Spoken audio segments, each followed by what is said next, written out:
이 아침에 하나님께서 저와 여러분에게 주시는 말씀은 다니엘서 6장 22절의 말씀이 되겠습니다. 다니엘서 6장 22절 1243페이지, 제 성경으로는 1243페이지가 되겠습니다. 다니엘서 6장 22절 처음부터 끝까지 12장까지 있으니까 천천히 한번 잘 읽어보시면 더 이제 은혜가 갑절로 임하게 될 줄로 믿습니다. 자, 같이 6장 22절을 같이 읽겠습니다. 시작. 나의 하나님이 이미 그의 천사를 보내어 사자들의 입을 봉하셨으므로 사자들이 나를 상해하지 못하였사오니 이는 나의 무죄함이 그 앞에 명백함이오며 또 왕이여 나는 왕에게도 해를 끼치지 아니하였나이다 하니라. 아멘. 한 주간 동안 은혜 가운데 잘 지내셨습니까? 예, 하나님께서 여러분들을 암탉이 병아리를 품듯이 품어주시고 또 목자가 되어주셔서 한 걸음 한 걸음 푸른 초장으로 잔잔한 물가로 인도해 주셨습니다. 하나님의 은혜에 늘 우리가 감사해야 될 줄로 믿습니다. 여러분들이 세상으로 가지 아니하고 여러분 마음을, 생각을 주님께로 이렇게 향하고 여러분 몸이 주님 앞에 나와서 이렇게 예배를 드리는 그 중심을 하나님 너무너무 귀하게 여기시고 값지게 여기시고 하나님께서 풍성한 은혜를 부어주실 줄로 믿습니다. 또 가정에서 예배를 드리시는 분들도 하나님께서 정말 기뻐하십니다. 오늘 현장에서 예배를 드리시는 분들이나 가정에서 예배를 드리시는 분들을 하나님께서 이제 영으로 예배를 드리기 때문에 그 영들을 다 바라보시고 또 여러분들도 여러분들의 영이 하나님을 바라보시면서 은혜를 사모하는 것을 알기 때문에 우리 하나님께서 여러분들 한 사람 한 사람 이름을 기억하시고 은혜와 축복을 부어주실 줄로 믿습니다. 하나님이 여러분들을 얼마나 귀하게 여기는지 모릅니다. 여러분을 요한계시록에 보면 별같이 여기셔요. 주의 종을 별로 표현하셨지만 바로 주의 종은 성도들을 대표하기 때문에 그 별을 붙잡고 계신다는 것은 여러분들을 붙잡고 계시고 여러분들을 그렇게 귀하게 여기신다는 것입니다. 여러분들은 별과 같은 존재인 줄로 믿습니다. 존귀한 존재인 줄로 믿습니다. 우리 옆 사람에게 한번 여러분 축복하도록 하겠습니다. 잘 될 것입니다. 잘 될 것입니다. 크게 잘 될 것입니다. 시작. 잘 될 것입니다. 잘 될 것입니다. 크게 잘 될 것입니다. 또 아는 사람하고 시작. 잘 될 것입니다. 잘 될 것입니다. 크게 잘 될 것입니다. 나도 크게 잘 될 것입니다. 시작. 나도 크게 잘 될 것입니다. 할렐루야. 하나님께 영광의 박수 올려드리겠습니다. 자, 오늘은 한번 따라서 하겠습니다. 생활수칙, 신앙수칙. 예, 생활수칙이나 이제 신앙수칙이나 동일합니다. 오늘의 말씀은 이제 다니엘에 대한 이 말씀인데요. 다니엘서는 다니엘의 일생을 기록을 하고 있는데 다니엘의 일생은 우리에게 모범을 보여주고 있습니다.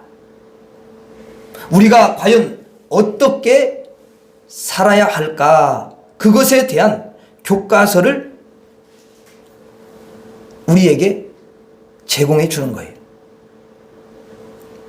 그래서 다니엘서를 읽으면 우리의 거울이 되고 또 우리의 신앙생활이 되는 것이고 우리의 삶이 되는 것입니다. 그래서 우리가 이 다니엘을 보면서 나도 다니엘과 같이 아름다운 신앙생활, 정말 하나님이 기뻐하시는 감동을 받으시는 그런 생활을 해야 되겠구나 하는 그런 결심이 저절로 되어지게 됩니다.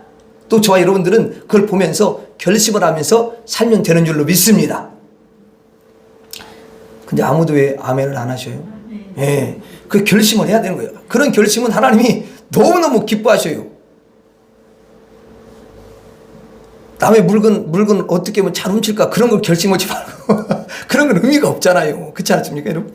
자, 그러면 다니엘이 어떻게 우리의 모본이 되는 것인가? 다니엘의 이제 어린 시절, 그리고 다니엘의 그 청년 시절, 다니엘의 그 여러분 중년 시절, 그리고 노년 시절, 그 모든 것에서 다니엘은 어떠한 주관으로 살았고 어떠한 기준으로 살았는지 그것을 우리가 살펴보면서 은혜를 나누기를 원합니다. 다니엘은 일생을 사는 데 있어서 뭘 정했냐면 수칙을 정했어요.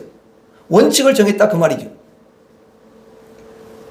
나는 일생을 어떻게 살까 하는 그 항목을 자기가 하나하나 적었습니다.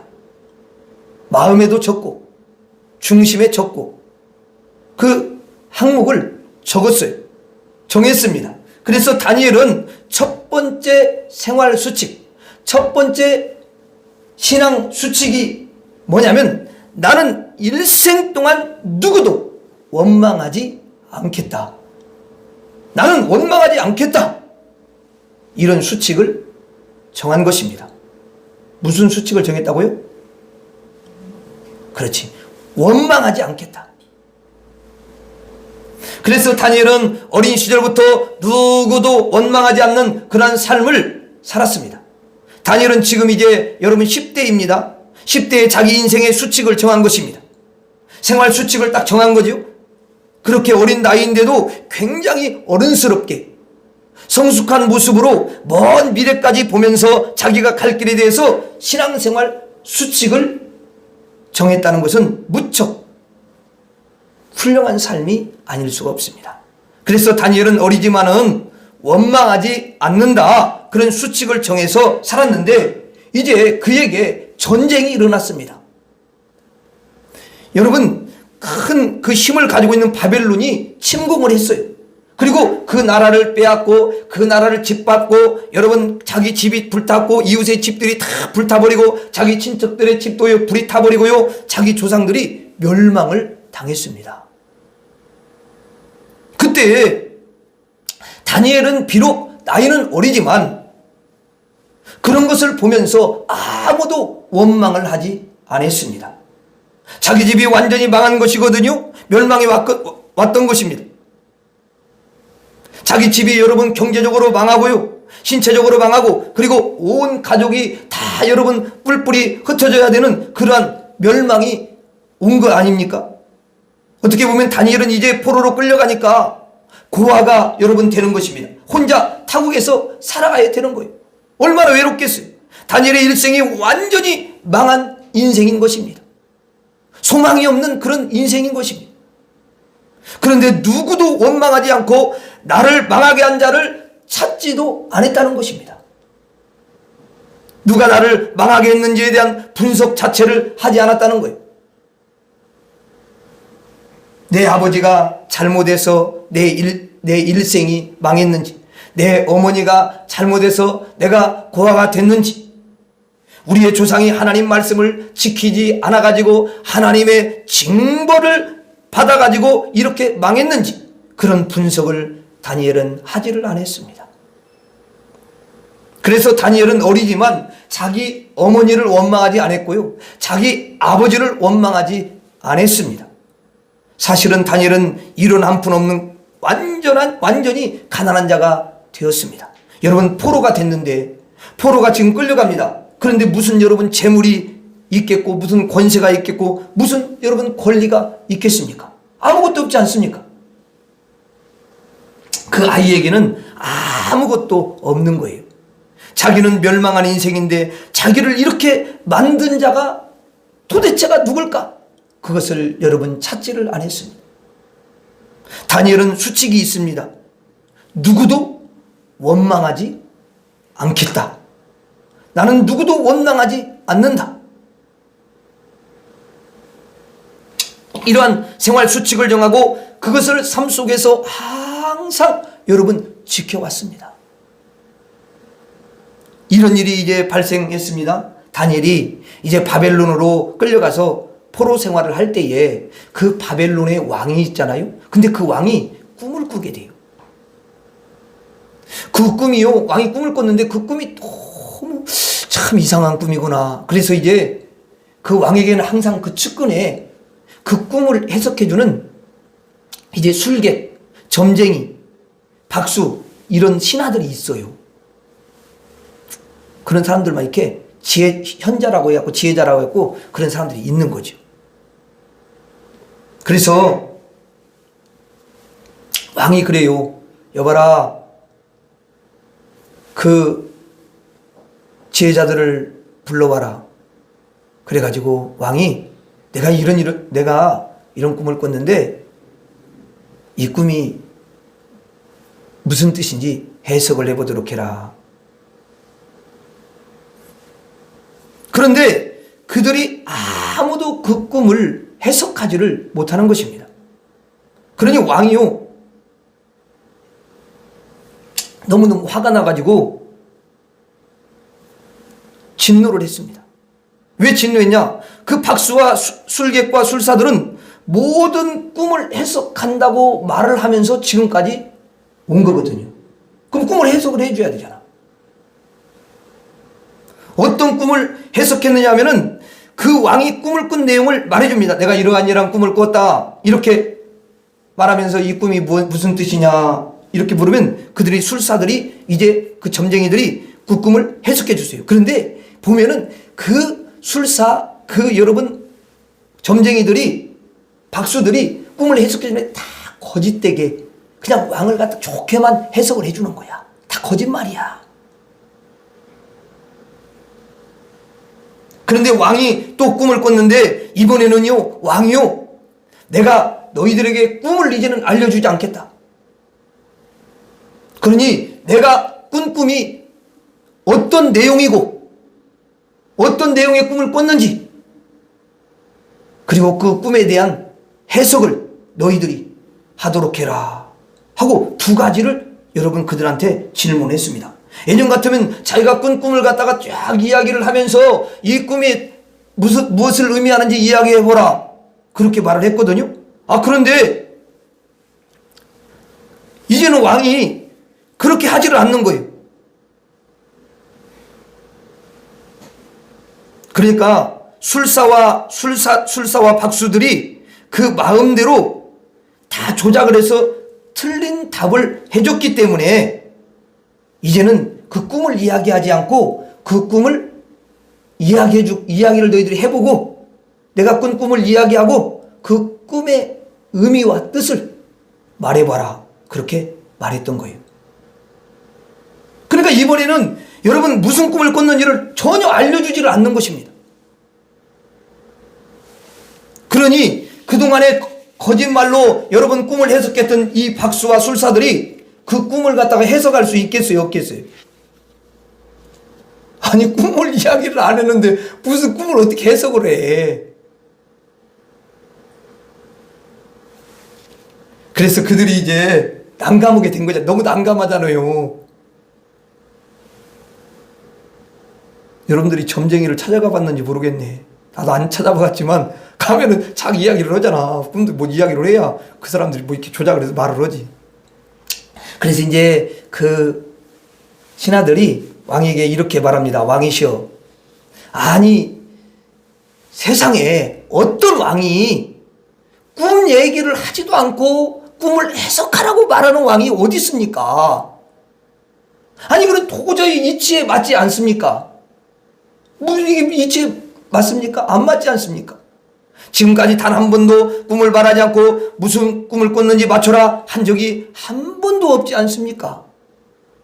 그러니 우리에게 꿈을 얘기해 주시면 저희들이 그 꿈에 대한 해석을 해드리도록 하겠습니다. 그렇게 요청했습니다. 그렇게 요청한 것은 꿈 얘기를 하면 완전히 거짓으로 조작을 해서 무슨 뜻이라고 거짓으로 말하려는 그런 계략을 그들이 가지고 있었습니다. 그들은 이방신을 섬기는 사람들이었고 하나님을 대적하는 사람들이었고 그들은 점치는 자들이었습니다. 귀신의 영향을 받는 거죠. 그들은 일생 동안을 한 번도 여러분 정직한 적이 없어요. 항상 거짓말을 일삼는 사람들이었습니다. 그러니 왕에게 무슨 꿈인지 꿈을 요구했던 거예요. 그때 왕이 화가 난 거예요. 진노했어요.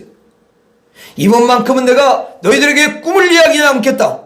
내가 무슨 꿈을 꿨는지 반드시 너희들이 알아낼 것이고 그 꿈이 의미하는지를 말하도록 해라. 만일 그걸 맞추지 못한다면 너희들의 목은 다 베어버리겠다. 너희들을 다 멸절시키겠다. 이렇게 왕이 말을 했어요. 사실 왕이 느닷없이 아니 지금까지 해왔던 대로 방식대로 똑같이 그렇게 해야 되는데 그렇게 하지 않고 엉뚱하게 이렇게 말을 하게 된 것은 거기에 하나님이 개입하사 하나님이 일을 하시려고 하신 거예요. 하나님의 역사인 줄로 믿습니다. 하나님이 그 왕을 탁 사로잡고 생각과 마음을 사로잡고 그렇게 하도록 한 것입니다. 왜냐하면 그 신하들이 거짓 신하들이요 마귀를 추종하는 자들임을 증명하시려고 그들이 얼만큼 거짓이었는지를 만천하에 드러내시기 위해서 하나님이 역사하신 것입니다. 그런데 이 왕이 박수와 술사들만 목을 베어라 한 것이 아니고 아니 다니엘과 다니엘의 그 신실한 세 친구들까지도 전부 목을 베어라 이렇게 명령을 내렸던 것입니다. 그러면 여러분들이 다니엘이라고 생각해 보세요. 그럼 다니엘 입장에서는 잘못을 했어요? 안 했어요?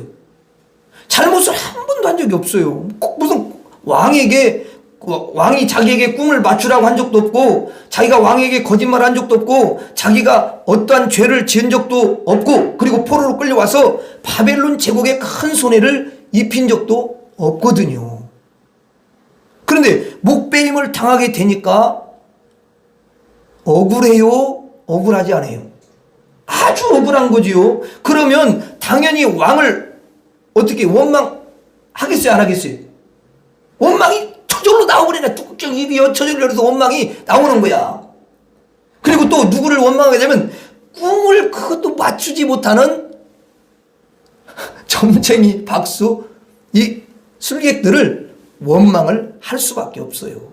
그러나 다니엘은 결코 원망하지 않았습니다. 원망했다는 말이 없어요. 왕도 원망하지 않고 박수와 술사들과 그리고 점쟁이들을 여러분 원망하지 않았습니다. 왜 그렇게 하지 않았죠? 다니엘에게는 수칙이 있었어요. 수칙.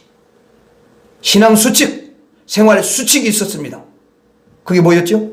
나는 어떠한 일에도 누구도 원망하지 않겠다 하는 생활 수칙, 신앙 수칙이 있었기 때문에 그것을 굳건히 지킨 것입니다. 누구 앞에서? 하나님 앞에서.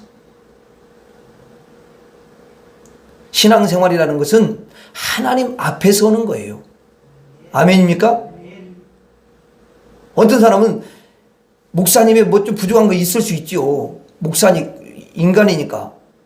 내 목사님 때문에 뭐 시험 들었다고. 목사님 앞에서 신앙생활은 아니 목사님 뭔 상관 있어.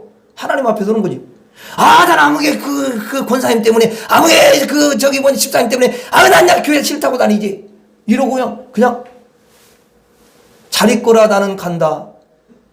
이별의 그러면서 그냥 떠나버리네 주님을. 그건 아니죠 여러분. 하나님 앞에서 다니엘은 항상 살았기 때문에 자기가 하나님 앞에서 그것도 수칙도 세운 거예요. 그래서 나는 어떤 일에도 누구도 원망하지 않겠다. 이렇게 신앙 수칙, 생활 수칙을 세웠기 때문에 그걸 굳게 붙잡고 나갔던 거예요. 하나님도 원망하지 말라고 했으니까. 아멘. 믿음이 있는 사람은 원망하지 않아요. 그런데 이 왕이 왜 다니엘까지 그리고 다니엘의 친구들까지 죽이라고 했을까? 그것은 하나님의 역사입니다. 하나님이 허락하신 거예요. 하나님이 왕에게 그런 마음을 준 거지요. 다니엘까지 죽이라고, 다니엘 친구들까지 다 죽이라고 하는 그런 명령을 선포하도록 하시는 게, 왕이 그렇게 한 게 하나님이 왕에게 시킨 거예요. 마음에 그렇게 주신 거야. 아멘. 그래야 다니엘이 이제 와서 꿈을 해석할 수 있지 않겠습니까? 그래야 이제 다니엘이 그걸 가지고서 하나님 앞에 막 기도하고, 왜? 자기가 왕의 그 꿈을 갖다가 어떻게 알아요? 아니, 죽었다 깨어나도 옆 사람이 꿈을 꿨는데 그 꿈을 말을 하지 않는 이상은 알 수 있습니까? 없습니까? 아니, 사모님이 꿈을 꿨는데 제가 그 꿈을 갖다가 말을 하지 않는 한 어떻게 압니까? 아니, 같이 잔다고 여러분 그걸 알아요? 몰라요. 그러니까 다니엘도 모르니까 하나님 앞에 더 기도할 것이고, 그래서 다니엘이 하나님 앞에 기도했는데 하나님이 다니엘에게 왕이 꾼 꿈과 똑같은 꿈을 알려주신 줄 믿습니다. 하나님은 다 아시니까. 그리고 내 뇌에 이렇게 넣어주시는 거예요. 그래서 왕한테 가서 다니엘이 꿈을 다 여러분 해석해 줍니다. 왕이시여, 왕께서 꾸신 그 꿈은 이러하고, 또 왕이 그 꾼 꿈은 이런 뜻과 의미가 담겨져 있습니다. 그런데 이 꿈 해석은 내가 한 것이 아니라 하나님이 해주신 것입니다. 이렇게 확실하게 하나님을 높이면서 또 하나님이 하셨으니까 이런 그 선포를 한 줄로 믿습니다. 와, 그러니까 왕이 그걸 딱 들으면서, 야, 이 사람은 보통 사람이 아니구나. 하나님이 감동하고 하나님이 역사하는 사람이구나. 하나님이 함께하는 사람이구나. 이것을 왕이 알고 그 다니엘을 하루아침에 총리로 세우시는 거예요. 왕의 입술에서 다니엘까지 죽이라 한 이유가 있어요. 그래야 다니엘이 왕궁으로 올 것이고, 여러분, 그리고 왕궁에 와가지고 꿈을 해석할 것이고, 그렇게 해야만이 이제 다니엘은 총리가 될 수 있기 때문입니다. 그러한 것을 우리는 뭐라고 이야기하냐? 하나님의 섭리다, 이렇게 이야기하는 거예요. 하나님의 뭐다? 섭리. 하나님의 그 뜻이 있다는 거예요. 그래서 다니엘은 나를 죽이라고 한 것도 모든 것이 하나님의 섭리라고 알고 있었습니다. 내가 패망한 것도, 우리 국가가 멸망한 것도 다 하나님의 뜻이다, 하나님의 섭리다, 그러한 신앙을 갖고 있었기 때문에 누구도 원망하지 않았습니다. 사실 다니엘은 허망하게 하나님을 믿은 게 아니라 사실로 하나님을 믿었던 것입니다. 그냥 자신의 인간적 신념으로 여러분 믿은 것이 아니라 하나님의 현실을 믿은 것입니다. 우리는 실제적인 믿음이 되어야 되고 현실적인 믿음이 되어야 될 줄로 믿습니다. 하나님은 반드시 나에게 섭리하시고 어떤 일을 주시든지 하나님은 그 안에 뜻이 담겨져 있다. 하나님의 섭리로 늘 여기면 어떠한 상황에서도 원망을 하지 않는 것입니다. 다니엘이 자기는 평생 원망하지 않겠다, 이렇게 생활 수칙, 신앙 수칙을 가질 수 있었던 것은 하나님을 절대적으로 믿는 믿음이 있었기 때문이고, 어떠한 일에도 하나님의 섭리가 있음을 믿었기 때문입니다. 이렇게 다니엘은 원망을 하지를 않았어요. 이러한 모습을 우리에게 이제 보여주시는 것은 무엇일까요?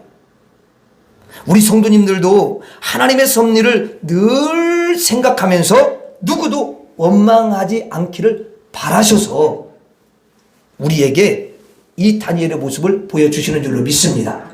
다니엘이 부모님을 원망하지 않은 것처럼 여러분들도 부모님을 원망하지 않기를 바랍니다. 여러분, 다니엘이 세상을 원망하지 않았던 것처럼 세상을 우리도 원망하지 않기를 바랍니다. 그냥 세상 정치를 바라보면서 막 원망하고 불평하고 그 사람들 죽일 것 같이 막 그렇게 이야기하고 욕을 하고 이러면 안 돼요. 그런 사람들이 너무 많더라고, 내가 보니까.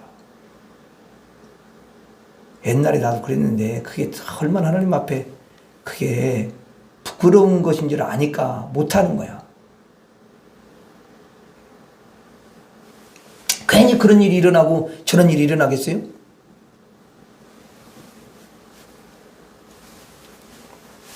그리고 정말 중요한 것은 다니엘이 하나님을 원망하지 않았다는 거예요. 이게 중요해요.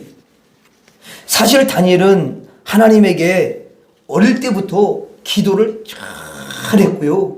또 하나님 앞에 나가서 예배를 잘 드리고 예배를 빠진 적이 없어요. 항상 하나님을 경배하면서 정직하고 신실하게 신앙생활을 해왔었거든요. 그것을 누가 하냐면 하나님이 다 아시는 거예요. 왜? 하나님 앞에서 신앙생활 했으니까. 툭 하면 예배 빠지고 이렇게 변명하고 그런 게 아니에요. 다니엘은 그렇게 한 적이 없어요. 그런데 하나님께서 환난을 여러분 주신 것입니다. 뭘 줬다고요? 아니 그렇게 기도를 잘하고 예배도 빠지지 않고 열심히 하나님 앞에 나가서 예배를 드리고 항상 하나님을 경배하면서 신실하고 정직하게 그렇게 신앙생활을 했는데 다니엘에게 환난을 주신다는 거예요. 여러분, 때로는요 뭘 주냐면 죽음을 주기도 하죠. 죽음이 임박해 와. 그러면 자기가 그동안에 하나님께 무척 열심을 다했는데 이런 환난을 당하고 나니 하나님에 대한 원망을 할 수가 있겠어요? 아니면 없겠어요? 있어요. 원망이라는 것은 여러분 보세요. 사람에 대해서 사람을 향해서 원망을 할 수가 있고요. 또 환경을 보면서 원망을 할 수가 있고요. 그리고 하나님을 향해서 원망을 할 수가 있습니다. 이 세 가지. 자식을 보면서 원망했다. 그럼 뭐예요? 사람을 향해서 원망한 거야. 그런데 다니엘은 하나님을 원망을 했다 안 했다? 했다 했으면 이런 설교를 할 필요가 없어요. 안 했어요. 원망하기는커녕 오히려 하나님에게 더 열심히 기도했고요. 오히려 하나님을 더 잘 믿은 줄로 믿습니다. 오히려 하나님께 한 발자국 더 가까이 여러분 나아갔고요. 하나님께 더 여러분 바짝 다가가서 하나님을 의지한 줄로 믿습니다. 다니엘은 원망의 반대편으로 산 것입니다. 다니엘은 하나님을 원망하지 아니하고 또 피조물들을 원망하지 않았습니다. 우리도 생활 수칙을 정해야 돼요. 신앙 수칙을 정해야 됩니다. 누구도 원망하지 않는다. 나는 어떠한 일에도 누구도 원망하지 않는다. 한번 따라서 하겠습니다. 나는 원망하지 않는다. 다시 한번. 나는 원망하지 않는다. 야, 안 따라서면 안 돼요. 그 사람은 복을 받을 수 없어요. 원망하지 않는다 이 말 안 따라서 해봐요. 그러면 원망하면서 산다는 거예요? 그렇지 않잖아요. 그래서 따라서 하셔야 돼. 그게 내가 왜 따라서라고 하냐면 너무 중요하니까. 그래서 조금 불편하더라도 입을 열어서 따라서 하셔야 돼. 다시 한번. 나는 원망하지 않는다. 목사는 여러분들 따라다니면서 저분이 원망하는가 원망하지 않는가 몰라요. 근데 누가 따라다니셔요? 성령님이 따라다니죠. 그 근심을 왜 하겠어요? 하나님이, 성령님이. 아니 집에 갔는데 집에서 목사님 안 본다고 원망하면은 안 되는 거죠. 그렇죠? 네. 하나님이 보고 계시는 거죠. 두 번째 다니엘의 생활 수칙은 뭐냐면 어떠한 일이 있어도 결코 좌절하지 않는다. 이겁니다. 다니엘의 신앙 수칙은 뭐냐면 나는 일생에 절대로 좌절하지 않는다. 이런 수칙을 정한 것입니다. 한번 따라서 하겠습니다. 나는 좌절하지 않는다. 다시 한번. 나는 좌절하지 않는다. 어렸을 때에 이제 다니엘이 나라가 망하고 또 집이 망하고 이웃이 망하고 자기가 포로로 끌려가고 아무리 그래도 다니엘은요 좌절하지 않더라고요. 나는 큰일 났구나. 우리 집은 완전히 폭삭 망했구나. 우리 국가는 완전히 이제 망했어 하면서 좌절한 적이 없더라고요. 그리고 시험 든 적이 없어요. 원래 시험 드는 것은 좌절하기 때문에 시험 드는 거잖아요. 그렇죠? 그리고 믿음이 후퇴한 적도 없습니다. 기도가 여러분 식은 적도 없어요. 한마디로 말하면 이 다니엘은 좌절이라는 단어와는 완전히 단절된 그런 인생을 살아왔습니다.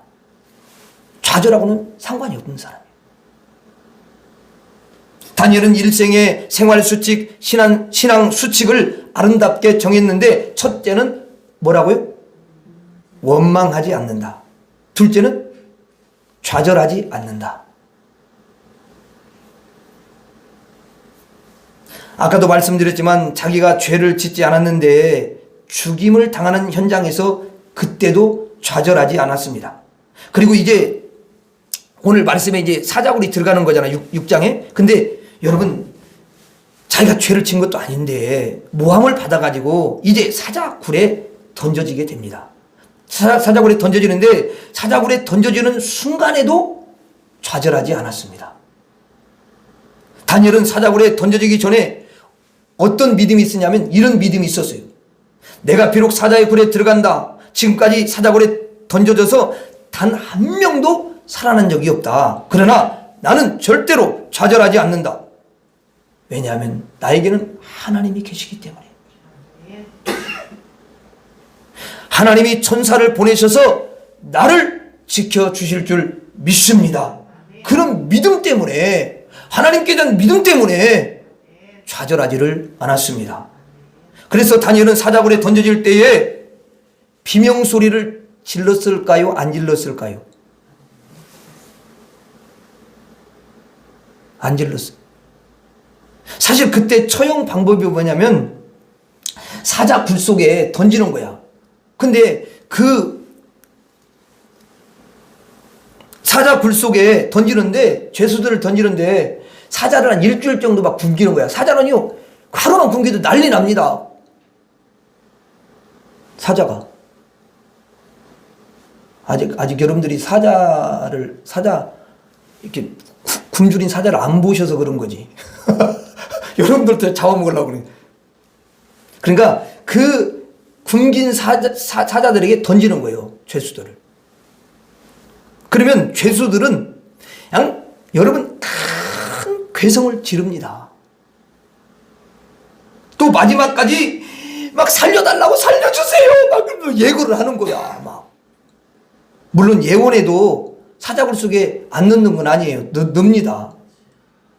던질 걸 뻔히 알면서도 끝까지 막 살려달라고 예원을 하는 거예요. 그리고 좌절하니까 슬피 울고 소리치는 것입니다. 그런데 다니엘은 소리치지 않아요. 비명을 지르지 않습니다. 그리고 살려달라고 예원도 하지 않습니다. 평화로운 얼굴, 그 얼굴이 온화하고 부드럽고, 그리고 안심하고 믿음이 충만하고, 하나님에 대한 절대적인 신뢰가 충만하고, 소망이 충만하고, 여러분 희망이 충만하고, 하나님을 굳건히 믿는 믿음으로 결코 좌절하지 않는 표정으로 사자굴에 여러분 들어가는 거예요. 하나님은 다니엘을 뚫어져라 쳐다보시고 그 다니엘의 아름다운 믿음을 보십니다. 그리고 오늘 말씀처럼 다니엘이 이제 그 사자굴에 던져졌잖아요. 그리고 이제 하룻밤이 지났어요. 왕이요. 다니엘이 사실 죄가 없어가지고 그렇게 모함을 받아가지고 들어간 걸 알아요. 그러니까 그렇게 고발하는 사람들이 괘씸하겠는데 말을 자기가 했으니까 그냥 그렇게 하는 거예요. 그래가지고 밤새도록 여러분 식음을 전폐하고 오락도 그치고 다니엘을 위해서 기도합니다. 왕이 그렇게 바뀌었어요. 그리고 아침에 일찍 일어나가지고 다니엘아 그 사자굴에 가는 거예요. 다니엘아, 네가 믿는 하나님이 너를 지켜줬느냐? 그래서 다니엘이 고백하는 내용이 오늘 말씀이야. 한번 다시 읽어봐요. 시작. 나의 하나님이 이미 그의 천사를 보내어 사자들의 입을 봉하셨으므로 사자들이 나를 상해하지 못하였사오니 이는 나의 무죄함이 그 앞에 명백함이오며 또 왕이여 나는 왕에게도 해를 끼치지 아니하였나이다 하니라. 하나님이 여러분 천사를 보내셔서 사자 입을 완전히 봉해서 물지 못하도록 해가지고 결국은 여러분 다니엘을 보호해 주시고 건져 주신 줄로 믿습니다. 다니엘의 사전에 원망은 없다, 절망은 없다, 이런 대단한 수칙을 가지고 신앙생활을 해왔습니다. 이제 다니엘이 나이가 많이 되어서 나중에는 여러분 총리를 더 이상 할 수 없게 되었습니다. 이제는 다니엘이 폐물이 된 거죠. 그러면 이제 자기가 하던 일을 멈추게 되고, 그리고 늙어서 이제 몸은 너무도 허약해졌습니다. 그러면 다니엘이 이런 생각을 하게 되는 거예요. 내가 지금 이렇게 타향살이를 하고 있는데 고향을 가지 못하고 이렇게 타향에서 늙어 죽어가고 있구나. 내 인생이 여기서 죽어야 하다니. 그리고 우리 민족을 위해서 아무것도 내가 이룬 적이 없구나. 우리 민족을 고향으로 다 보내줘야 되는데, 포로로 끌려왔던 이 불쌍한 내 백성을 고향으로 내가 회복시켜 줘야 되는데 그걸 못하고 내가 이제 죽는구나. 이제 나는 늙었기 때문에 아무 일도 하지 못하는구나 하고 슬픔으로 늙어서 좌절을 했을까요? 어때요? 그렇지 않습니다.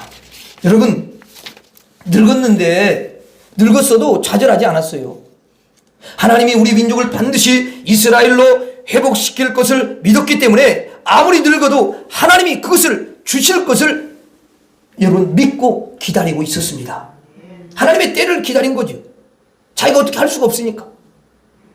다니엘은 하나님에게 받은 말씀이 있는데 하나님이 또 여러분 환상을 통해서 가르쳐 주시고 말씀하시는데 70일의 언약을 받게 됩니다. 70년이 되면 이스라엘 백성을 다시 보내시겠다는 하나님의 언약을 깨닫게 됩니다. 그래서 그것을 소망하고 있었어요. 아무리 늙었어도 좌절하지 않고 소망을 꽉 붙잡고 있었습니다. 그랬는데 진짜 그 다니엘의 믿음을 하나님께서 그대로 받으시고 하나님이 이스라엘 민족을 다시 고향으로 돌아가도록 해주신 줄 믿습니다. 그때 다니엘이 모든 민족들을 다 그 백성들을 모아놓고 이제 여러분이 고향으로 돌아가게 되었습니다. 하나님께서 이런 은혜를 베풀어 주셨습니다. 자, 다 모이세요. 명단을 갖다가 다 내세요. 그래서 명단을 다 적는 거예요. 늙었는데도 그 민족들을 모아가지고 이스라엘로 다 보냈습니다. 다니엘은 어린 시절에 어떠한 패망을 보아도 좌절한 적이 없고, 그리고 중년에 사자굴에 던져져도 좌절한 적이 없고, 늙어서 쇠약해졌는데도 불구하고 좌절한 적이 없었습니다. 너무나 아름다운 수칙을 그는 가지고 있었어요. 일생 동안 나는 좌절하지 않는다. 우리 새벽교회 성도님들도 원망하지 않겠다는 수칙, 그리고 절대로 좌절하지 않겠다는 수칙을 가지면 하나님께서 너무너무 기뻐하시고 은총을 부어주실 줄로 믿습니다. 그리고 마지막으로 이 다니엘이 가졌던 생활 수칙, 신앙 수칙이 뭐냐? 나는 일생 동안 어떤 일이 있어도 교만하지 않겠다. 이 수칙을 딱 정했습니다.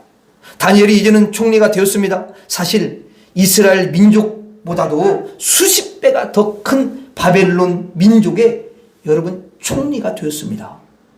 그러니까 그때 세계를 제패했던 제국이 바벨론이거든요. 근데 바벨론의 총리가 된 것입니다, 여러분. 그때의 제국의 총리가 되면요, 그 바벨론 제국의 총리가 되면 날아가는 새도 떨어뜨릴 만한 권세를 가지는 거예요. 다니엘의 권세가요 하늘을 찌릅니다. 그래서 자기만의 바벨탑을 쌓을 수도 있고, 그리고 사람을 마음대로 자기가 결정할 수 있고, 그리고 사람의 목숨까지도 좌지우지할 수 있는 그런 막강한 권세를, 힘을 가지고 있는 것입니다. 그런데 다니엘이 총리가 되어서 그렇게 막강한 권세를 가졌음에도 불구하고 단 한 번도 말을 함부로 한 적이 없어요. 그리고 누구를 멸시한 적도 없고요, 교만한 적이 없었습니다. 항상 겸손하고 항상 낮은 자세로 항상 섬기고 항상 사랑하는 그 수칙으로 살아왔습니다. 뿐만 아니라 이제 총리가 되고 권세를 잡고 이 세상의 모든 부귀와 영화를 갖게 되면 어때요? 대부분 사람들은요, 하나님을 멸시하게 되어 있습니다. 하나님을 자꾸만 멀리할 수밖에 없어요. 기도 안 합니다. 예배 안 드립니다. 하나님에 대한 기억이 서서히 여러분 희미해지기 시작합니다. 왜? 세상의 권세를 다 가지고 있거든. 그러니 조금 가지고 있는 거 가지고 그냥 그 교만 떨고 뭘 돈 조금 더 벌기 위해서 교만 떨고 그러면 안 되는 거예요. 큰일 나는 거예요.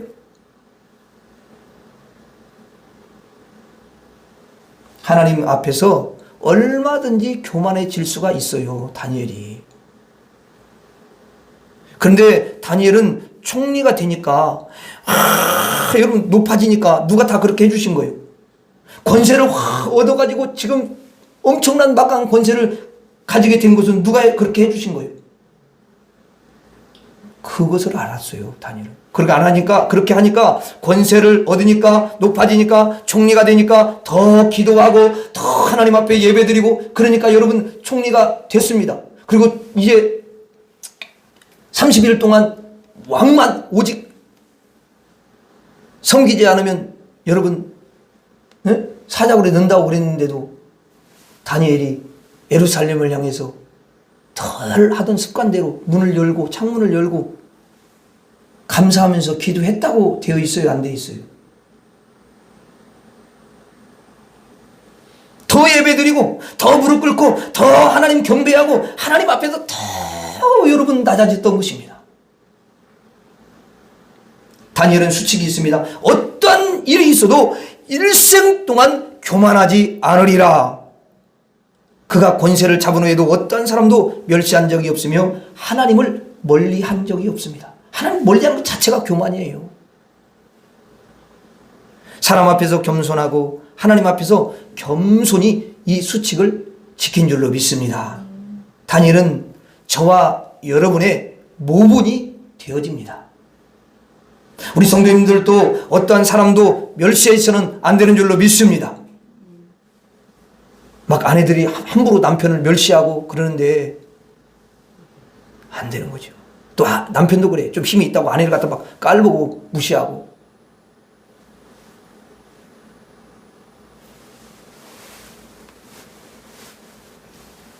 어떠한 성도도 멸시하시면 안 돼요.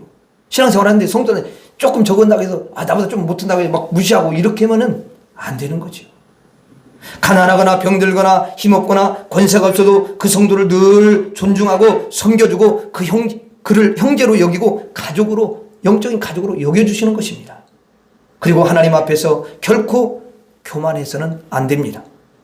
우리가 권세를 얻을수록 소유가 더 많아질수록 우리가 행복해질수록 더더욱 하나님을 섬기고 열심히 더 기도하고 예배를 드리며 하나님 앞에 항상 무릎 꿇는 그런 성도가 되어야 될 줄로 믿습니다. 오늘은 다니엘이 세운 3가지 생활 수칙, 신앙 수칙을 알아보았습니다. 첫째는 원망하지 않는다. 둘째는 좌절하지 않는다. 셋째는 교만하지 않는다. 한번 따라서 하겠습니다. 원망하지 않는다. 다시 한번. 원망하지 않는다. 좌절하지 않는다. 좌절하지 않는다. 교만하지 않는다. 교만하지 않는다. 이 신앙 수칙을 우리 성도님들이 모두 가지시고 다니엘처럼 큰 은총을 누릴 수 있기를 주의 이름으로 축원합니다.